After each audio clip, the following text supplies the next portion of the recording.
Hello, क्या आप export करना चाहते हो? तो वीडियो आपके लिए बहुत ही इंपॉर्टेंट है। यहां पे मैं आपको बताऊंगा 7 ways to become export ready. बहुत सारे लोग एक्सपोर्टर बनना चाहते हैं बट उसको आइडिया ही नहीं कैसे एक्सपोर्टर बन सकते, कैसे एक्सपोर्ट रेडी बन सकते। देखो आपको बता दूं, यहां पे सब लोग बायर ढूंढ रहे हैं बट उसको ये पता नहीं वो जो बंदा बायर ढूंढ रहा है वो बंदा एक्सपोर्ट रेडी तो है ही नहीं।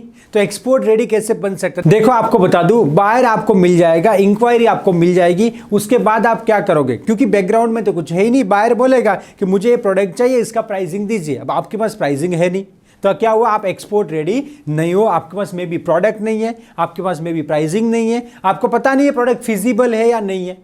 समझ में आ रहे? तो आप एक्सपोर्ट रेडी नहीं हो। तो एक्सपोर्ट रेडी कैसे बनना है मैं प्रैक्टिकली आपको यहां पे बताता हूं। यहां पे मैं आपको पूरा डिटेल में बताऊंगा top 7 ways to become export ready. Yes, पहला है प्रोडक्ट। आप एक्सपोर्ट करना चाहते हो तो सबसे पहले आपके पास होना चाहिए प्रोडक्ट, कि कौन सी प्रोडक्ट आप एक्सपोर्ट करना चाहते हो। तो प्रोडक्ट डिसाइड करो, प्रोडक्ट सिलेक्ट करो। उसके बाद आपको देखना है फिजिबिलिटी ऑफ द प्रोडक्ट।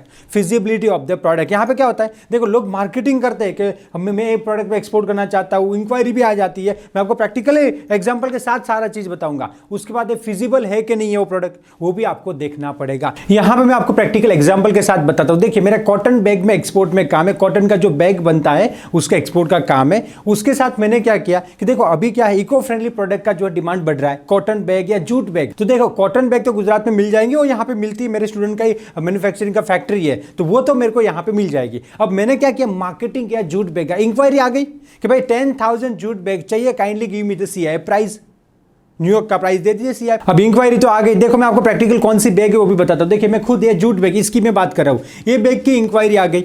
अब ये कोलकाता साइड अच्छा बनता है, देखो गुजरात में बनता है बट इतना लाइक यहाँ पे थोड़ा महंगा वगैरह रहता है और इतना फिजिबल भी नहीं है। तो कोलकाता साइड जो है जूट बैग का काम बहुत ही अच्छा है। तो ये जो बैग है मैं खुद यूज कर रहा हूँ तो इसका डिमांड बहुत अच्छा है, तो मैंने उसका मार्केटिंग किया। आपको समझो प्रैक्टिकल बताओ, मैंने इसका मार्केटिंग किया। अब इंक्वायरी आ गई। अब देखिए प्रैक्टिकल चीज यहां से शुरू होती है कि लोग मार्केटिंग करते हैं, अब उसके पास प्रोडक्ट नहीं है। तो इंक्वायरी आ गई तो मैंने टीम को बताया कि हमको जूट बैग का भी इंक्वायरी आया है, उसका भी हमें सोर्सिंग करना है। देखिए अब देखो उसने तो प्राइसिंग मांग लिया, सीआई प्राइसिंग मांग लिया। अब हमारे पास तो प्राइसिंग है नहीं, प्रैक्टिकल बता रहा हूं मैं आपको। देखिए हमारे पास प्राइसिंग है नहीं। अब ये कोलकाता में बनता है, मैं गुजरात में हूं, प्रोडक्ट कोलकाता में, तो क्या होगा? टाइम लगेगा। क्या होगा? टाइम लगेगा। और जो बायर है वो हमारी वेट तो करेगा नहीं, वो और 10 लोगों को इंक्वायरी करेगा। इसलिए मैं आपको बता रहा हूं, बी एक्सपोर्ट रेडी। जो भी प्रोडक्ट आप एक्सपोर्ट करना चाहते हो उसकी सारी प्राइसिंग आपके पास होना चाहिए। देखो आपको बता दूं, मेरे पास कॉटन बैग का पूरा प्राइसिंग है, 1 मिनट में मुझे प्राइसिंग आ जाता है। समझ में आ रहा है? वो यहाँ पे बनता है, हम करते ही है तो कोई प्रॉब्लम नहीं है। जो मेरी हैंडीक्राफ्ट प्रोडक्ट है, कॉटन के प्रोडक्ट है, कॉटन बेल से जो हम लोग करते हैं उसका प्राइसिंग तो हमारे पास है। बट मैं आपको प्रैक्टिकल बताना चाहता हूं कि आप भी नए नए एक्सपोर्टर हो तो आपके साथ भी ऐसा ही होगा ना। यहाँ पे देखिए प्रोडक्ट को सोर्सिंग वगैरह करने में क्या होता है, टाइम लगता है। तो आप एक्सपोर्ट करना चाहते हो तो टाइम दीजिए, इसको पहले से प्रोडक्ट सोर्स करके रखिए। देखिए आप कोई भी प्रोडक्ट, समझो आप पाइसिस में एक्सपोर्ट करना चाहते हो तो पाइसिस का पूरा सोर्सिंग करके रखिए, 1 महीना उसके ऊपर मेहनत कीजिए, फिर पाइसिस का मार्केटिंग कीजिए। इंक्वायरी आएगा, सीधा कोटेशन दे दीजिए, एफओबी सीआईएफ जो भी बायर मांगता है। देखो बी एक्सपोर्ट रेडी। मैं आपको प्रैक्टिकल एग्जांपल इसलिए दे रहा हूं कि आपको पता चले कि क्या होता है बाद में। समझ में आ रहा है? तो पहले से आप प्रिपरेशन कीजिए। अगर आपको एक्सपोर्ट रेडी बनना है तो सबसे पहले आपके पास प्रोडक्ट होना चाहिए। दूसरा है फिजिबिलिटी, को प्रोडक्ट फिजिबल तो है ना। उसके बाद आता है डॉक्यूमेंटेशन। यस, आप एक्सपोर्ट करना चाहते हो तो जो भी आपकी रिस्पेक्टिव प्रोडक्ट है, जैसे कि फूड प्रोडक्ट करते हो तो आपके पास आईसी, पेडा का आरसीएम चाहिए, जीएसटी, फसाई लाइसेंस होना चाहिए, और भी कोई टेस्टिंग रिपोर्ट वगैरह मांगते हैं तो वो भी आपके पास क्या होना चाहिए? होना चाहिए। तो डॉक्यूमेंट का प्रिपरेशन कीजिएगा। क्या करना है आपको? डॉक्यूमेंट का प्रिपरेशन करना एज पर प्रोडक्ट और एज पर कंट्री के हिसाब से। लाइक आपको फूड प्रोडक्ट अमेरिका में एक्सपोर्ट करना है तो अमेरिका में एफडीए लगता है, तो खुद के पास एफडीए है या नहीं है तो आप ले सकते हो, या फिर जो एफडीए प्लांट है वहां से परचेज करके आप एक्सपोर्ट कर सकते हो। तो डॉक्यूमेंट आपके पास होना चाहिए, वरना क्या होगा? अमेरिका से इंक्वायरी आ गई कि हमको इतना नमकीन दे दीजिए, लाइक 20 टन नमकीन चाहिए, ऐसे ऐसे अलग अलग फ्लेवर में चाहिए, वो आपको बता देंगे, उसके स्पेसिफिकेशन बता देंगे। अब आपके पास यहाँ पे ना तो एफडीए प्लांट है ना तो एफडीए वाले सप्लायर है। देखो यहाँ पे देखो खुद का प्लांट होना जरूरी नहीं है, आपके पास सप्लायर होना बहुत इंपॉर्टेंट चीज है, मैन्युफैक्चरर होना बहुत इंपॉर्टेंट चीज है। आप मर्चेंट हो, आप अच्छा एक्सपोर्ट कर सकते हो, बट ये सारी चीजें प्रैक्टिकल चीजें, मैं खुद एक्सपोर्टर हूं तो मेरे को मालूम है कि क्या क्या प्रॉब्लम्स लाइक आते हैं यहाँ पे। तो प्रैक्टिकल चीजें, तो क्या करना आपको? डॉक्यूमेंट रेडी रखना है, बी एक्सपोर्ट रेडी। इसके बाद आता है प्राइसिंग। बायर सीधा ही आपसे मांगेगा कि मुझे एफओबी प्राइस दीजिए, मुझे सीआई प्राइस दीजिए। तो आपके पास प्राइसिंग रेडी होना चाहिए। सपोज आपका प्रोडक्ट है राइस, तो बायर सीधा बोलेगा कि मेरे को 20 टन 25 टन या लाइक 100 टन राइस चाहिए, kindly give me the CIF price. तो आपके पास जो है प्राइस रेडी होना चाहिए। CIF बोले तो CIF, FOB बोले तो FOB प्राइस आपके पास क्या होना चाहिए, रेडी होना चाहिए, तब आप एक्सपोर्ट रेडी कहलाओगे, फिर आप एक्सपोर्ट कर सकते हो। तो ये सब प्रिपरेशन आपको करनी पड़ेगी। नेक्स्ट है क्वालिटी। यस, देखिए आपको बता दूं, जो लोकल में मैन्युफैक्चरर है वो तो लोकल मार्केट के लिए बना रहा है, तो फिर क्या होगा, आपको उसको एक्सपोर्ट करना है तो बोलेगा एक्सपोर्ट का क्वालिटी नहीं है हमारे पास और हम बनाते भी नहीं है, क्योंकि उसका यहाँ का मार्केट है, यहाँ वो बेचता है, अच्छा प्रॉफिट कमाता है, तो वो क्यों फिर एक्सपोर्ट क्वालिटी बनाएगा। तो आपको उसको क्या करना पड़ेगा, उसको बोलना पड़ेगा कि मेरे को स्पेशल एक्सपोर्ट क्वालिटी चाहिए और मैं प्राइस भी तुमको ज्यादा दूंगा। देखो एक्सपोर्ट क्वालिटी का प्राइस ज्यादा ही होता है, और प्रैक्टिकल बता दूं, हमको वहां से ज्यादा मिल रहा है, हमको वहां से ज्यादा प्राइस मिल रहा है, तो हम भी यहां ज्यादा उसको दे सकते हैं। जो पैकिंग हो अच्छा होना चाहिए, और जो क्वालिटी जो भी सामने वाले के पैरामीटर्स है इस हिसाब से क्वालिटी होना चाहिए।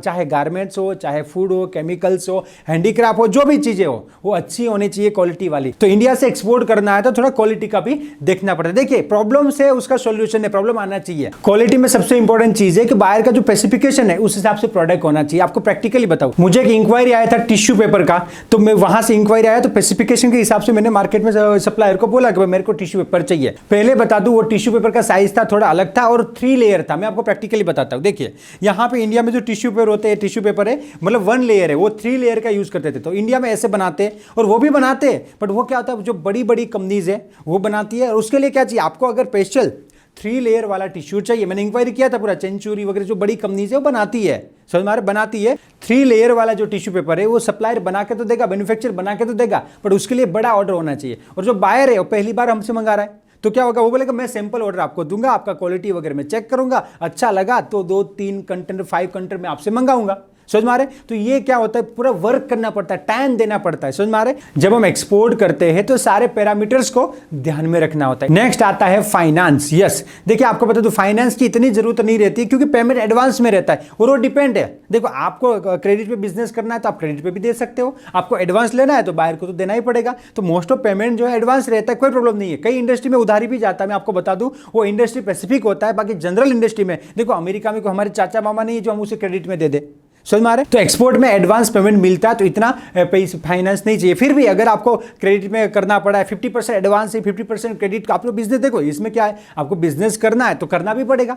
समझ में आ रहा है, कई जगह पे एडवांस मिलता है, कई जगह पे नहीं भी मिलता है। ये जो बिजनेस है प्रैक्टिकल बिजनेस है, आपको समझना पड़ेगा, आपको सीखना पड़ेगा। तो देखिए कोई भी फाइनेंस की जरूरत है, लाइक 5 लाख 10 लाख 15 लाख जो भी चाहिए, 1 लाख जितना भी फाइनेंस चाहिए उतना आपके पास है। देखिए इसमें क्या होता है, मार्केटिंग आप करोगे, इंक्वायरी आ जाएगी, समझ में आ रहे। अब उसके लिए 5 लाख रुपए चाहिए, बोलोगे सर नहीं है, तो यहां पे ये भी अरेंज करके रखो, जहां से भी कर सकते हो, जैसे भी कर सकते हो। एक्सपोर्ट करना है तो थोड़ा टाइम लो, कोई बात नहीं, सीखो, प्रैक्टिस करो। समझ में आ रहे, जो भी यहाँ पे पॉइंट्स बताए कि भाई प्रोडक्ट सिलेक्ट करो, प्रोडक्ट का नॉलेज लो, प्रोडक्ट की अवेलेबिलिटी चेक करो, फिजिबिलिटी चेक करो, उसके लिए जो जो पैरामीटर्स है मैंने जो यहाँ पे आपको बताया उस हिसाब से आपको प्रिपरेशन करना पड़ेगा। नेक्स्ट है माइंडसेट एंड पॉजिटिविटी। यस, आपको एक्सपोर्ट रेडी बनना है, आपको एक्सपोर्टर बनना है, तो सबसे इंपॉर्टेंट चीज है माइंडसेट। यहां पे पॉजिटिव रहना पड़ेगा। और यहां पे बता दूं मैं आपको, काम जो है स्लोली होता है, धीरे धीरे होता है, तो धीरे धीरे आगे बढ़ना है। आप 100% एक्सपोर्ट कर सकते हो, आप बहुत ही अच्छे सक्सेसफुल एक्सपोर्टर बन सकते हो, बट यहां पे आपको टाइम देना पड़ेगा, धीरज रखनी पड़ेगी, सीखना पड़ेगा, मेहनत करना पड़ेगा, आगे बढ़ना पड़ेगा। जब पॉजिटिव माइंडसेट से आप आगे बढ़ोगे तो यहां पे सक्सेस मिलना ही मिलना है। देखो आपको मेहनत करना पड़ेगा। देखिए आपको बता दूं, यहां पे एक्सपोर्ट बहुत सारे लोगों को करना है, सबको करना है, क्योंकि यहां पे अच्छा फ्यूचर है, अच्छा प्रॉफिट मार्जिन है, अच्छा बिजनेस है, बड़ा बिजनेस है। क्या है, बड़ा बिजनेस है। प्रॉफिट मार्जिन 10% मिले तो भी बिजनेस बड़ा है। 10 लाख का कंटेनर जा रहा है, 1 लाख रुपया मिला, प्लस गवर्नमेंट बेनिफिट भी है, सुनार गवर्नमेंट बेनिफिट भी है, तो बिजनेस अच्छा है। अब इस यहां पे क्या करना पड़ेगा, यहां पे आपको मेहनत करनी पड़ेगी, और हर कोई मेहनत करना नहीं चाहता है। आप मेहनत करोगे, आप 100% सक्सेस हो सकते हो। आप एक्सपोर्ट बिजनेस करना चाहते हो, अच्छी तरह से करना चाहते हो, उसमें गलती नहीं करना चाहते हो, तो आप एक्सपोर्ट इंपोर्ट का ट्रेनिंग ले सकते हो, सीख सकते हो। मैं प्रैक्टिकली ये सब चीजों का ट्रेनिंग देता हूं, जो मैं खुद करता हूं उस हिसाब से पूरा गाइड करता हूं, बताता हूं, प्रैक्टिकली सिखाता हूं। प्रैक्टिकली मैं सिखाता हूं कि भाई कैसे डॉक्यूमेंट बनाने हैं, बायर कैसे फाइंड करने हैं, उसकी जेन्युइनिटी वगैरह कैसे चेक करना है, पूरा जो पैरामीटर्स जो है कि भाई सप्लायर फाइंड करना पड़ेगा, प्राइसिंग करना पड़ेगा, तो पूरा प्राइसिंग में प्रैक्टिकली सिखाता हूं। तो आप मेरा जो ट्रेनिंग है उसे ज्वाइन कर सकते हो, सीखिए और आगे बढ़िए। यहां पे सबसे इंपॉर्टेंट चीज है कि आपको अपने आप को डेवलप करना पड़ेगा, आपकी स्किल को डेवलप करना पड़ेगा, आपको लेवल अप होना पड़ेगा। जो आप करते हो वही आप करते रहोगे तो आपको वही मिलेगा जो आपको मिल रहा था। आपको कुछ नया करना पड़ेगा, आप अपने आप को डेवलप करना पड़ेगा। तो आप अपने आप को लेवल अप कीजिए, आगे बढ़िए और एक्सपोर्ट कीजिए। ये वीडियो आपको अच्छा लगा तो और लोगों को शेयर कीजिए, आपके स्टेटस में रखिए और देश का एक्सपोर्ट बढ़ाने में मेरी हेल्प कीजिए। Let's go global together. Thank you.